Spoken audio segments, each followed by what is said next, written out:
नमस्कार, मैं हूं आलोक जोशी और आप देख रहे हैं बिज अड्डा। अडानी एंटरप्राइजेज ने बताया है, अडानी एंटरप्राइजेज की तरफ से ऐलान आया है कि कंपनी के बोर्ड ने अप्रूव कर दिया है फंड रेजिंग का प्लान। फंड रेजिंग का मतलब नए शेयर इशू करने का प्लान। 20,000 करोड़ रुपए का एफपीओ लाने की तैयारी कर रहा है अडानी एंटरप्राइजेज। अडानी एंटरप्राइजेज अडानी समूह की यानी गौतम अडानी के कारोबार की फ्लैगशिप कंपनी है और वहां कहा यह गया है कि इस बोर्ड मीटिंग में एक फर्दर पब्लिक ऑफरिंग के थ्रू इक्विटी शेयर्स कंपनी की तरफ से इशू किए जाएंगे। ध्यान दीजिएगा, fresh issue of equity shares है। ये कोई प्रमोटर अपना हिस्सा नहीं बेच रहे हैं, कोई पुराने प्राइवेट इक्विटी इन्वेस्टर अपना हिस्सा नहीं बेच रहे हैं। कंपनी सीधे नए शेयर इशू करेगी 20,000 करोड़ रुपए के। और ये अप्रूवल क्यों हो रहा है, ये सवाल उठेगा। लेकिन इस ऑफरिंग के बाद कंपनी का जो पब्लिक फ्लोट है, जो अभी 27.4% है, 27.4% कंपनी का पब्लिक के पास है, तो वो बढ़ जाएगा। ये एक लाभ होगा इसका। और आपको ये पता होगा कि इधर से जो तैयारी चल रही है, बहुत सवाल उठ रहे हैं गौतम अडानी के तमाम कारोबारों को लेके, और उनमें सवाल ये उठता है कि इस कंपनी पर कर्ज बहुत ज्यादा होता जा रहा है। इक्विटी उठाने का एक मतलब ये होता है कि आप कर्ज और इक्विटी के अनुपात को कम करेंगे। पब्लिक फ्लोट बढ़ेगा, इसका मतलब ज्यादा से ज्यादा लोग इसके शेयर खरीद सकेंगे। पिछले साल भर में जो शेयर सबसे तेजी से बढ़े हैं भारत के शेयर बाजार में, अडानी की कंपनियों के शेयर उनमें शामिल हैं। अडानी एंटरप्राइजेज अपने आप में 136% का रिटर्न इसने दिया है पिछले साल भर में। और सूत्रों की तरफ से चर्चा है कि ये जो पूरा कॉन्ग्लोमरेट है, बड़ा साम्राज्य है, ये 70 अरब डॉलर इन्वेस्ट करने की तैयारी कर रहा है रिन्यूएबल एनर्जी एसेट्स में पैसा लगाने की अगले 10 साल में। अगर आप सितंबर क्वार्टर का ही सिर्फ देखेंगे तो अडानी एंटरप्राइज, ये कंपनी जो फ्लैगशिप कंपनी है, जो एक तरह से इस ग्रुप की ध्वजवाहक कहेंगे उसको, सबसे प्रमुख कंपनी है, सितंबर का जो क्वार्टर गया उसमें इसने 461 करोड़ का प्रॉफिट कमाया, जो बढ़कर 461 करोड़ हुआ है। और ये ईयर ऑन ईयर देखें उसके पिछले साल के मुकाबले तो 217% का उछाल था।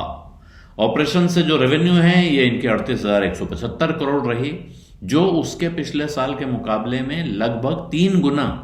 आप तो अंदाजा लगाइए, ये कंपनी इतनी तेजी से बढ़ रही है। और ये जो अनाउंसमेंट आया है उसके बाद अडानी एंटरप्राइजेज का शेयर कहां था, तो वो कुछ नीचे ट्रेड कर रहा था। जैसे ही अनाउंसमेंट आया है लगभग 1% नीचे था पिछले भाव से। लेकिन इसके साथ जुड़ी हुई अनेक जो प्रश्न है वो क्या है, वो ये है कि ये कंपनी का जो पूरा कारोबार है उसमें जो तरह तरह का सवाल है। और ये बात कही जाती है कि जिन कारोबारों में प्रमोटर का बड़ा स्टेक हो, इसका मतलब है उनका skin in the game, promoter का अपना बहुत कुछ लगा हुआ है, तो वो उसके साथ खिलवाड़ नहीं करते हैं। तो अडानी ग्रुप के बारे में ये बात कहा जाता है कि इसका फ्री फ्लोट बहुत कम है, क्योंकि अडानी फैमिली के पास 75% स्टेक, लगभग 75% स्टेक, 75% लिमिट होती है सरकार की तरफ से, सेबी की तरफ से, उससे थोड़ा कम, तो 73-72% उनके पास है, 27% के आसपास पब्लिक के पास था। तो उसमें इसी को बढ़ाने की तैयारी हो रही है। और ब्लूमबर्ग ने इससे पहले एक खबर दी थी कि अडानी जो हैं लगभग 5 अरब डॉलर रेज करने की तैयारी करें, 5 अरब डॉलर उठाना चाहते हैं बाजार से। उन्होंने दुनिया भर में सॉवरेन वेल्थ फंड से बात की है, जबकि उनको उनके लेंडर्स ने, यानी जो लोग उनको कर्जा दे रहे हैं, उन्होंने कहा है कि आप अपनी लेवरेजिंग कम करिए, यानी अपने कारोबार के मुकाबले आपका जितना कर्ज है इसके अनुपात को घटाइए। और शायद ये उसकी तैयारी हो रही है।